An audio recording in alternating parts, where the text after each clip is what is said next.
Everyone, welcome to Lasha cooking channel. ನಾನಿವತ್ತು ನಿಮಗೆ Bengaluru special ದೊಣ್ಣೆ ಬಿರಿಯಾನಿ ಮಾಡೋದನ್ನು ತೋರಿಸ್ಕೊಡ್ತಾ ಇದ್ದೀನಿ.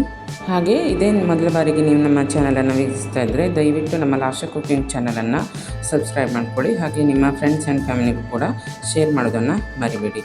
ಬನ್ನಿ ಇದನ್ನು ಹೇಗೆ ಮಾಡೋದು ಅಂತ ತೋರಿಸ್ಕೊಡ್ತಾ ಇದ್ದೀನಿ. ಮೊದಲಿಗೆ ನಾನಿಲ್ಲಿ ರೈಸನ್ನು ರೆಡಿ ಮಾಡ್ಕೊಳ್ತಾ ಇದ್ದೀನಿ.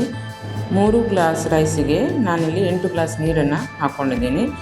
ಇದಕ್ಕೆ ಒಂದು 10 ಪಲಾವ್ ಎಲೆ, ಹಾಗೆ ಒಂದು 5 ರಿಂದ 6 ಸ್ಟಾರ್ ಫುಲು, ಹಾಗೆ 4 ರಿಂದ 5 ಚಕ್ಕೆ, ಹಾಗೆ ಒಂದು 10 ರಿಂದ 15 ಲವಂಗವನ್ನು ಕೂಡ ಸೇರಿಸ್ಕೊಂಡಿದ್ದೀನಿ. ಹಾಗೆ 5 ರಿಂದ 6 ಹಸಿಮೆಣಸನ್ನು ಕೂಡ ಸೇರಿಸ್ಬಿಟ್ಟು ಇಲ್ಲಿ ಏಲಕ್ಕಿಯನ್ನು ಕೂಡ ಒಂದು 7 ರಿಂದ 8 ಸೇರಿಸಿದ್ದೀನಿ.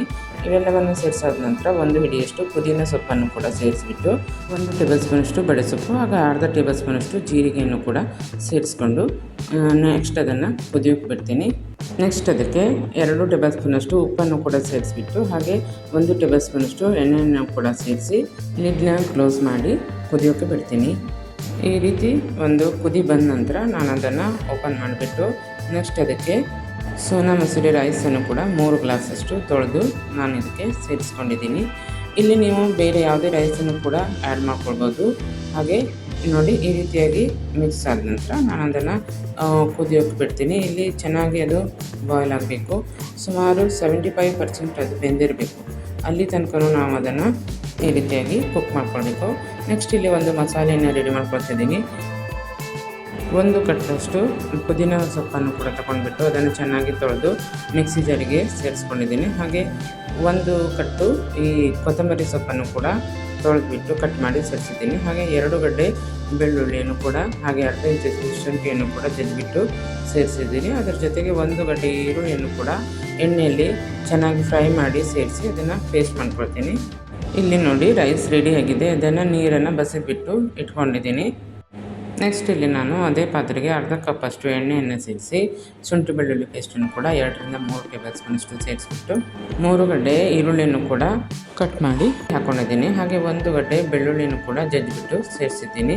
ಹಾಗೆ ನಾನಿಲ್ಲಿ ನೆಕ್ಸ್ಟು ಚಿಕನನ್ನು ಆ್ಯಡ್ ಮಾಡ್ತಿದ್ದೀನಿ. ಇದನ್ನು ಚಿಕನನ್ನು ಆ್ಯಡ್ ಮಾಡಲಿಕ್ಕಿಂತ ಮುಂಚೆ ನಾನು ಅದನ್ನು ಮ್ಯಾರಿನೇಟ್ ಮಾಡಿಟ್ಟಿದ್ದೆ. ಇಲ್ಲಿ ನಾನು 2 kg ಚಿಕನನ್ನು ತಗೊಂಡಿದ್ದೀನಿ. ಅದಕ್ಕೆ 1 ಟೇಬಲ್ ಸ್ಪೂನಷ್ಟು ಉಪ್ಪು, ಹಾಗೆ 1 ಟೇಬಲ್ ಸ್ಪೂನಷ್ಟು ಅಚ್ಚ ಖಾರದ ಪುಡಿ, ಹಾಗೆ ಸ್ವಲ್ಪ ನಿಂಬುವನ್ನು ಹಿಂಡಿಬಿಟ್ಟು ಮ್ಯಾರಿನೇಟ್ ಆಗೋಕ್ಕೆ ಬಿಟ್ಟಿದೆ. ಈಗ ಅದು ಚೆನ್ನಾಗಿ ಮ್ಯಾರಿನೇಟ್ ಆಗಿದೆ. ಇದನ್ನು ಫ್ರೈ ಮಾಡ್ಕೊಳ್ಳೋಕ್ಕೆ ಸೇರಿಸ್ಕೊಳ್ತಾ ಇದ್ದೀನಿ. ನೋಡಿ, ಈ ರೀತಿ ಸೇರಿಸಾದ ನಂತರ ಚೆನ್ನಾಗಿ ಅದು ಎಣ್ಣೆಯಲ್ಲಿ ಫ್ರೈ ಆಗಬೇಕು. ಅಲ್ಲಿ ತನಕ ನಾವು ಕೂಡ ಈ ರೀತಿಯಾಗಿ ನಾವು ಅದನ್ನು ತಿರ್ಸ್ಕೊಳ್ತಾ ಫ್ರೈ ಮಾಡ್ಕೊಳ್ತಾ ಇರಬೇಕು. ನೋಡಿ, ಈ ರೀತಿಯಾಗಿ ಒಂದು 5 ನಿಮಿಷ ಫ್ರೈ ಆದ ನಂತರ ರುಬ್ಕೊಂಡಿರುವಂತಹ ಗ್ರೀನ್ ಪೇಸ್ಟನ್ನು ಕೂಡ ಇದಕ್ಕೆ ಸೇರಿಸ್ಕೊಳ್ತಾ ಇದ್ದೀನಿ. ಕೊತ್ತಂಬರಿ ಹಾಗೆ ಪುದೀನ ಸೊಪ್ಪನ್ನು ಪೇಸ್ಟ್ ಮಾಡ್ಕೊಂಡಿದ್ದೆಲ್ಲ ಅದನ್ನು ಕೂಡ ಇದಕ್ಕೆ ಸೇರಿಸ್ಬಿಟ್ಟು ಚೆನ್ನಾಗಿ ಎಣ್ಣೆಯಲ್ಲಿ ಫ್ರೈ ಮಾಡ್ಕೊಳ್ತೀನಿ. ಒಂದು 5 ನಿಮಿಷ ಈ ರೀತಿ ಹಸಿ ವಾಸನೆ ಹೋಗೋ ತನಕ ಕೂಡ ಫ್ರೈ ಮಾಡ್ಕೊಳ್ಬೇಕು. ನೆಕ್ಸ್ಟ್ ಇದಕ್ಕೆ ನಾನು 1 ಗಡ್ಡೆ ಈರುಳ್ಳಿಯನ್ನು ಕೂಡ ನಾನು ಫ್ರೈ ಮಾಡಿಬಿಟ್ಟು ಸೇರಿಸ್ಕೊಂಡಿದ್ದೀನಿ. ಈ ರೀತಿ ಈರುಳ್ಳಿಯನ್ನು ಫ್ರೈ ಮಾಡಿ ಸೇರಿಸೋದ್ರಿಂದ ಚಿಕನ್ ಬಿರಿಯಾನಿ ಚೆನ್ನಾಗಿ ಟೇಸ್ಟ್ ಬರುತ್ತೆ. ಹಾಗೆ ನೆಕ್ಸ್ಟ್ ಇದಕ್ಕೆ ನಾನು 1 ಟೇಬಲ್ ಸ್ಪೂನಷ್ಟು ಧನಿಯಾ ಪೌಡರ್, ಹಾಗೆ ಅರ್ಧ ಟೇಬಲ್ ಸ್ಪೂನಷ್ಟು ಅರಿಶಿಣದ ಪೌಡರನ್ನು ಕೂಡ ಸೇರಿಸ್ಬಿಟ್ಟು 1 ಟೇಬಲ್ ಸ್ಪೂನಷ್ಟು ಅಚ್ಚ ಖಾರದ ಪುಡಿಯನ್ನು ಕೂಡ ಸೇರಿಸಿದ್ದೀನಿ. ಹಾಗೆ ನಾನು ಇದಕ್ಕೆ ಬಿರಿಯಾನಿ ಮಿಕ್ಸ್ ಮಸಾಲವನ್ನು ಕೂಡ 1 ಪ್ಯಾಕೆಟಷ್ಟು ಸೇರಿಸಿದ್ದೀನಿ. ಇದನ್ನು ಸೇರಿಸೋದ್ರಿಂದ ಟೇಸ್ಟ್ ಕೂಡ ತುಂಬಾ ಚೆನ್ನಾಗಿರುತ್ತೆ. ನೆಕ್ಸ್ಟ್ ಈ ರೀತಿ ಎಲ್ಲ ಮಸಾಲೆಯನ್ನು ಸೇರಿಸಾದ ನಂತರ ಎಣ್ಣೆಯಲ್ಲಿ ನಾನು ಅದನ್ನು ಚೆನ್ನಾಗಿ ಫ್ರೈ ಮಾಡ್ಕೊಳ್ತೀನಿ. ಒಂದು 5 ನಿಮಿಷ ಈ ರೀತಿಯಾಗಿ ಫ್ರೈ ಮಾಡ್ಕೊಳ್ಬೇಕು. ಚಿಕನ್ಗೆಲ್ಲ ಆ ಮಸಾಲೆ ಚೆನ್ನಾಗಿ ಹೀರ್ಕೊಳ್ಬೇಕು. ಹಾಗೆ ನೆಕ್ಸ್ಟ್ ಇದಕ್ಕೆ 1 ಟೇಬಲ್ ಸ್ಪೂನಷ್ಟು ನಾನು ಜೀರಾ ಪೌಡರನ್ನು ಕೂಡ ಸೇರಿಸಿದ್ದೀನಿ. ಹಾಗೆ ಅದ್ರ ಜೊತೆಗೆ ಇಲ್ಲಿ 1 ಟೇಬಲ್ ಸ್ಪೂನಷ್ಟು ಚಿಕನ್ ಮಸಾಲೆ ಪೌಡ್ರನ್ನು ಕೂಡ ಆ್ಯಡ್ ಮಾಡಿಬಿಟ್ಟು ಚೆನ್ನಾಗಿ ಫ್ರೈ ಮಾಡ್ಕೊಳ್ತೀನಿ. ಈ ರೀತಿಯಾಗಿ 2 ರಿಂದ 3 ನಿಮಿಷ ಚೆನ್ನಾಗಿ ಫ್ರೈ ಮಾಡಿಬಿಟ್ಟು ಅದಕ್ಕೆ ನಾನು 1 ಕಪ್ಪಷ್ಟು ಮೊಸರನ್ನು ಕೂಡ ಆ್ಯಡ್ ಮಾಡಿದ್ದೀನಿ. ಇಲ್ಲಿ ನಾನು ತುಂಬ ಹುಳಿ ಮೊಸರನ್ನು ಸೇರಿಸ್ಕೊಳ್ತಾ ಇಲ್ಲ, ಮೀಡಿಯಮ್ ಆಗಿ ಹುಳಿ ಇದೆ ಇದನ್ನು ಸೇರಿಸ್ಕೊಂಡಿದ್ದೀನಿ. ನೆಕ್ಸ್ಟ್ ನಾನು ಇದನ್ನು ಕೂಡ ಒಂದು 2 ನಿಮಿಷ ಫ್ರೈ ಮಾಡಿಬಿಟ್ಟು ಇಲ್ಲಿ ರುಬ್ಕೊಂಡಿರುವಂತಹ 2 ಟೊಮೆಟೊವನ್ನು ಕೂಡ ಸೇರಿಸ್ಕೊಂಡಿದ್ದೀನಿ. ಇವೆಲ್ಲವನ್ನು ಸೇರಿಸಾದ ನಂತರ ಚೆನ್ನಾಗಿ ನಾನು ಎಣ್ಣೆಯಲ್ಲಿ ಒಂದು 5 ನಿಮಿಷ ಕುಕ್ ಮಾಡ್ಕೊಳ್ತೀನಿ. ನೆಕ್ಸ್ಟ್ ಇದಕ್ಕೆ ನಾನು ಉಪ್ಪನ್ನು ಆ್ಯಡ್ ಮಾಡ್ತಿದ್ದೀನಿ. ಸುಮಾರು 2 ಟೇಬಲ್ ಸ್ಪೂನಷ್ಟು ಉಪ್ಪನ್ನು ಕೂಡ ನಾನಿಲ್ಲಿ ಸೇರಿಸ್ಬಿಟ್ಟು ಇದನ್ನು ಚೆನ್ನಾಗಿ ಮಿಕ್ಸ್ ಮಾಡ್ಕೊಳ್ತೀನಿ. ನೆಕ್ಸ್ಟ್ ಇದನ್ನು ಲಿಡ್ನ ಕ್ಲೋಸ್ ಮಾಡಿ ಒಂದು 5 ನಿಮಿಷ ಚೆನ್ನಾಗಿ ಕುದಿಸ್ಕೊಳ್ತೇನೆ.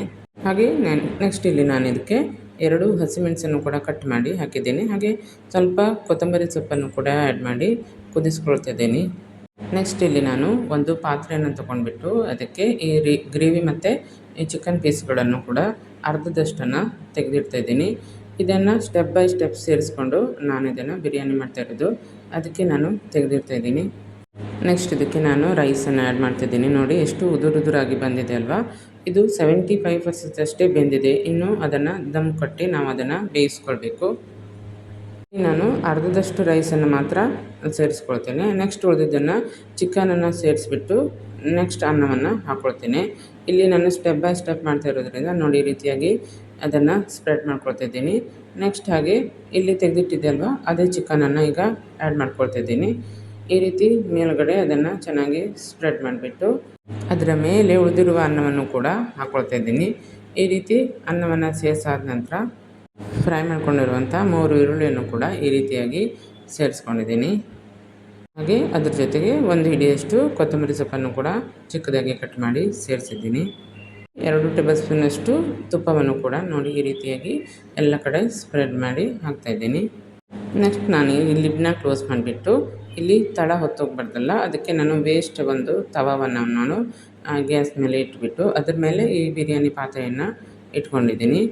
ಹಾಗೆ ನೆಕ್ಸ್ಟ್ ಇಲ್ಲಿ ನಾನು ಈ ದಮ್ ಹಾಕೋಕ್ಕೆ ಇಲ್ಲಿ ನೋಡಿ ಒದ್ದೆ ಬಟ್ಟೆಯನ್ನು ಮಾಡಿಬಿಟ್ಟು ಸುತ್ತಲೂ ಈ ರೀತಿಯಾಗಿ ಅಂಚಿನಲ್ಲಿ ಇಟ್ಕೊಂಡ್ಬಿಟ್ಟು ಅದ್ರ ಮೇಲೆ ಈ ಮುಚ್ಚಳವನ್ನು ಮುಚ್ಚಿಬಿಟ್ಟು ಅದ್ರ ಮೇಲೆ ವೇಟನ್ನು ಇಡ್ತಾ ಇದ್ದೀನಿ. ಇದರಿಂದಾಗಿ ಚೆನ್ನಾಗಿ ಅನ್ನ ಉದುರಾಗಿ ಬೇಯುತ್ತೆ, ಯಾರು ಕೂಡ ಹೊರಗಡೆ ಹೋಗಲ್ಲ. ಹಾಗೆ ಮೀಡಿಯಮ್ ಫ್ಲೇಮಲ್ಲಿ 5 ನಿಮಿಷ ಈ ರೀತಿಯಾಗಿ ಇಟ್ಬಿಟ್ಟು ನೆಕ್ಸ್ಟ್ ಮೀಡಿಯಮ್ನ ಕಮ್ಮಿ ಮಾಡಿಬಿಟ್ಟು ಅರ್ಧ ಗಂಟೆ ಈ ರೀತಿಯಾಗಿ ಚೆನ್ನಾಗಿ ಕುಕ್ ಮಾಡಿಕೊಂಡ್ರೆ ಸಖತ್ತಾದಂಥ ಒಂದು ದೊನ್ನೆ ಬಿರಿಯಾನಿ ರೆಡಿಯಾಗುತ್ತೆ. ನೋಡಿ ಇದನ್ನು ಓಪನ್ ಮಾಡಿ ನಿಮಗೆ ತೋರಿಸ್ತಾ ಇದ್ದೀನಿ. ಎಷ್ಟು ಕಲರ್ಫುಲ್ಲಾಗಿ ಕಾಣ್ತಿದೆ ಅಲ್ವಾ. ಈ ಒದ್ದೆ ಬಟ್ಟೆಯನ್ನು ಕೂಡ ತೆಗೆದುಬಿಟ್ಟು ನೆಕ್ಸ್ಟ್ ನೋಡಿ ಇದನ್ನು ಮಿಕ್ಸ್ ಮಾಡಿಬಿಟ್ಟು ತೋರಿಸ್ತೀನಿ ನಿಮಗೆ. ನೋಡಿದ್ರಲ್ವಾ ಹೇಗೆ ಬೆಂಗಳೂರು ಸ್ಟೈಲಲ್ಲಿ ದೊನ್ನೆ ಬಿರಿಯಾನಿಯನ್ನು ಮಾಡ್ಕೊಳ್ಳೋದು ಅಂತ. ಈ ರೆಸಿಪಿ ಇಷ್ಟವಾದರೆ ನೀವು ಕೂಡ ಮನೇಲೊಮ್ಮೆ ಟ್ರೈ ಮಾಡಿ ಅಂತ ಹೇಳ್ತಾ, ನಮ್ಮ ವಿಡಿಯೋ ಇಷ್ಟವಾದರೆ ಒಂದು ಲೈಕ್ ಮಾಡೋದನ್ನು ಕೂಡ ಮರಿಬೇಡಿ, ಹಾಗೆ ಒಂದು ಕಾಮೆಂಟ್ ಮಾಡೋದನ್ನು ಕೂಡ ಮರಿಬೇಡಿ.